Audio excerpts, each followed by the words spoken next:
अस्सलाम वालेकुम व्यूअर्स, खुशखबरी सीरीज की नई एपिसोड लिए आपका मेज़बान अब्दुर्रहमान हाज़िर खिदमत है। आज भी मेरे पास आपको देने के लिए 3 खुशखबरियाँ हैं, जिनमें सबसे पहली पाकिस्तान की बेहतर होती हुई सनती मईशत है। यानी देखा जाए तो हमने कल आपको बताया था कि पाकिस्तान की जो टेक्सटाइल इंडस्ट्री है वो बेहतर हो रही है। आज हम उमूमी जायज़ा लेंगे कि पाकिस्तान में जो लार्ज स्केल मैन्युफैक्चरिंग है, जो बड़ी इंडस्ट्रीज़ हैं, ऑटोमोबाइल्स हैं, स्टील्स हैं, सीमेंट है, इलेक्ट्रॉनिक्स हैं, उनके अंदर कैसे बेहतरी आ रही है और ये एदाद शुमार से हम आपको साबित करेंगे। देखा जाए तो गुज़िश्ता माह अक्टूबर 2020 के अंदर जो लार्ज स्केल मैन्युफैक्चरिंग LSM जिसको कहते हैं, उसके अंदर 8.25% इजाफा देखा गया है। जबकि इस साल के इब्तदाई 3 माह यानी जुलाई, अगस्त और सितंबर को देखें तो इनके अंदर 5.5% इजाफा नोट किया गया है। ये पाकिस्तान के अंदर कोरोना के बाद बहुत अच्छा जंप कहा जा रहा है, क्योंकि मईशत अपनी पुरानी डगर पर चल निकली है, यानी कि जो बेहतरी की तरफ चल रही थी। उसके साथ साथ हुआ यह है कि आप कंस्ट्रक्शन का शोबा अच्छा जा रहा है, ऑटोमोबाइल्स अच्छा जा रहा है। उसके अंदर आप सबके तहफ़्फ़ुज़ात जो हैं गाड़ियों वालों से, वो मेरे भी हैं, मैं आपके साथ हूँ। लेकिन उस सिलसिले में हुकूमत एक नई इलेक्ट्रिक कार पॉलिसी लॉन्च करने जा रही है, जो कि अगले साल से इम्प्लीमेंट होगी। वो पाकिस्तान के लिए बहुत अच्छा इनिशिएटिव होगा, उसको हम अगली वीडियो में डिस्कस करेंगे। इसी के साथ साथ फार्मास्यूटिकल का शोबा है और पेंट, यानी कि हम लोग नोट नहीं करते होंगे कि पेंट और वार्निश की जो इंडस्ट्री है उसके अंदर 42% तक इजाफा नोट किया गया है। इसका मतलब क्या है? इसका मतलब यही है कि कंस्ट्रक्शन हो रही है तो उसके अंदर पेंट अप्लाई किया जा रहा है, वार्निशेस अप्लाई किए जा रहे हैं। ये चीज़ें एक दूसरे के साथ उनका तसलसल होता है, एक दूसरे के बगैर चल नहीं सकती। इसी के साथ साथ अगर देखें तो लार्ज स्केल मैन्युफैक्चरिंग के अंदर 15 फील्ड्स हैं, 15 बड़ी इंडस्ट्रीज काउंट होती हैं। उन 15 में से 9 जो है वो तरक्की की तरफ गामजन है। ये एक अच्छा इशारा है मुल्क के लिए, मईशत के लिए। और याद रखिएगा कि जो लार्ज स्केल मैन्युफैक्चरिंग है वो पूरे पाकिस्तान की मैन्युफैक्चरिंग है उसका 80% कैटर करती है।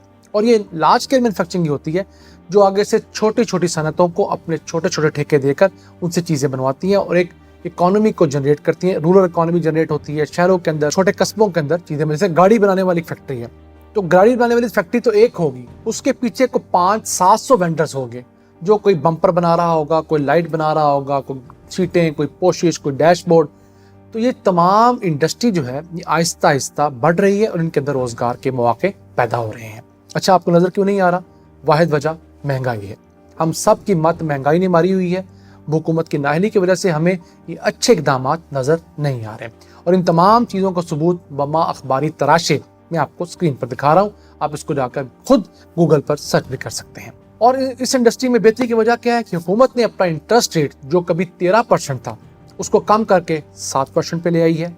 फिर बिजली की कीमतों में एक तनासुब लाया गया है। एक्सपोर्ट के लिए गैस के सेक्टर को बेहतर किया गया है।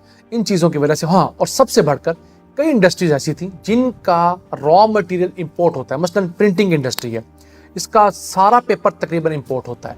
अगर आप पेपर पे ड्यूटी लगा देंगे तो ये इंडस्ट्री बैठ जाएगी। इस तरह की जितनी इंडस्ट्री जिसमें रॉ मटेरियल इंपोर्ट होता था उसके ऊपर ड्यूटी खत्म की है, जबकि उस रॉ मटेरियल की एक्सपोर्ट जब होती है, फिनिशिंग होती है, उसके ऊपर ड्यूटी लगाई है। उसका फायदा ये होगा कि रॉ मटेरियल आएगा, यहाँ फिनिश होगा, लोगों को रोजगार मिलेगा और जब यहाँ से फिनिश प्रोडक्ट एक्सपोर्ट होगी तो तब उस पर आप टैक्स लेना बनता भी है आपका। अब हम आते हैं आज की दूसरी खुशखबरी की तरफ।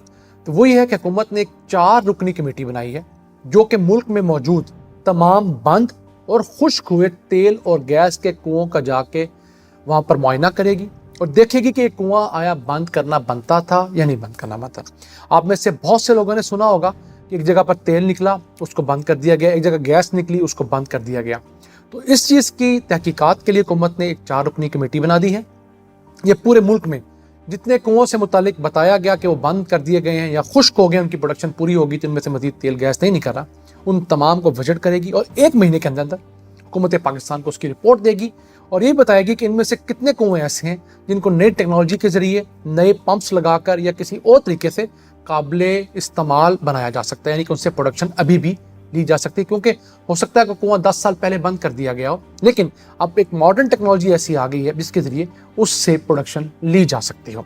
इसी के अंदर ज़िमनी सवाल लोगों ने मुझसे लाइव शो में पूछा था, हमारी लाइव स्ट्रीम थी कि ज़ियारत के अंदर कोई ऑयल डिस्कवर हुआ। जनाब, ऑयल डिस्कवर नहीं हुआ था, ऑयल डिस्कवर पिछले साल हुआ था, उसकी प्रोडक्शन शुरू हो गई है उस वेल की।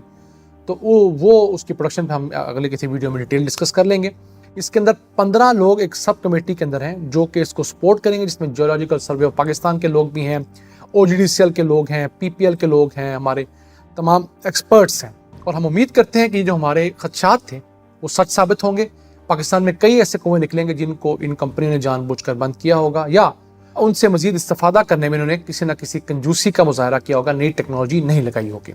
अब हम आते हैं आज की तीसरी और आखिरी खुशखबरी की तरफ। तो वो ये है कि हुकूमत ने कोशिश करके बिलाकर मुल्क के अंदर, बल्कि पंजाब सूबा सबसे पहले, शुगर की क्रशिंग का आगाज करवा दिया है। ये एक अच्छा साइन है। क्यों?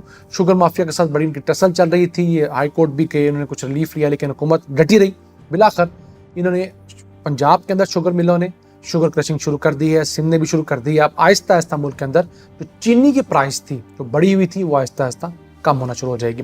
इस सिलसिले में किसान के लिए बहुत अच्छा इकदाम किया हुकूमत ने। एक कानून था जिसको इम्प्लीमेंट करवा दिया है। वो कानून ये था कि जब भी किसान अपनी प्रोड्यूस लेकर शुगर मिल वाले के पास जाएगा तो शुगर मिल वाला 15 दिन के अंदर उसको पेमेंट करने का बाउंड है, और अगर 15 दिन में पेमेंट नहीं करता तो उसको 11% सूद अदा करना पड़ेगा।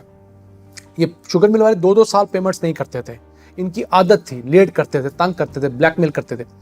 अब ये चूंकि इम्प्लीमेंट करवा दिया गया है, अब के बाद इस सीजन से जो भी शख्स शुगर मिल वाला पेमेंट नहीं करेगा, हुकूमत उसकी शुगर मिल कन्फिस्केट कर सकती है, कब्जा करके उसको बेच सकती है, उसके असासे बेच सकती है, उसके अकाउंट्स मुंजमद कर सकती है, उसकी जो शुगर की लॉट पड़ी हुई है, जो शुगर का ज़ख़ीरा उसके पास पड़ा हुआ है, वो सारा का सारा जब्त करके नीलाम करके किसानों को फ़ायदा पहुँचा सकती है। और 200 रुपये मन हुकूमत पंजाब ने इसका रेट तय किया है, जो कि एक मुनासिब रेट है। किसान के लिए तो बहुत ज़्यादा होना चाहिए, लेकिन अब देखिए, हम जैसे जो शहरी लोग हैं उन्होंने भी अफोर्ड करनी होती है। अब हम 400 रुपये मन रेट कर देंगे तो हम लोग चीनी कहाँ से 200 रुपये किलो खाएंगे। तो हुकूमत ने दोनों लोगों को लेकर चलना होता है। हमारे जो व्यूअर्स किसान हैं उनकी ख्वाहिशात ज़रूर होती है मैक्सिमम प्राइस मिले, लेकिन उनको ये भी देखना पड़ेगा कि हम जो शहरों में आपके कंज्यूमर्स हैं, प्राइस उतनी हो कि आपको भी कुछ पैसे बचें और हम भी इस काबिल हों कि आपकी पैदावार को खरीदने की पोजीशन में आ सकें। इसी के साथ साथ इमरान खान ने एक ऐलान तो किया है, दावा कि अल्लाह करे वो सच भी साबित हो। वो ये है कि आज के बाद, यानी कि इस सीज़न से दोबारा पाकिस्तान में शुगर माफिया कभी भी आवाम को ब्लैकमेल नहीं कर पाएगा, हुकूमत को ब्लैकमेल नहीं कर पाएगा। इसकी एक वजह समझ तो आती है कि हुकूमत ने शुगर माफिया को पूरा खंगाल कर पढ़ लिया कि ये कहाँ कहाँ दो नंबरी कर रही है। तो उस सिलसिले में अब इनके रास्ते जो लूप होल्स थे, जैसे किसानों को पेमेंट लेट करने वाली बात है, इनको जब प्लग किया जाएगा, उनको जब 11% सूद अदा करना पड़ेगा अपनी पेमेंट पे, तो ये टाइमली किसान को पेमेंट करेंगे, किसान का फ़ायदा भी होगा, मुल्क का फ़ायदा भी होगा, और तमाम दो नंबरियाँ बंद होगी। ये तो थी आज की खुशखबरियाँ। अपने मेज़बान अब्दुर्रहमान को इसी दुआ के साथ इजाज़त दीजिए कि वो पाकिस्तान पर अपनी रहमतें और बरकतें नाज़िल फरमाता रहे।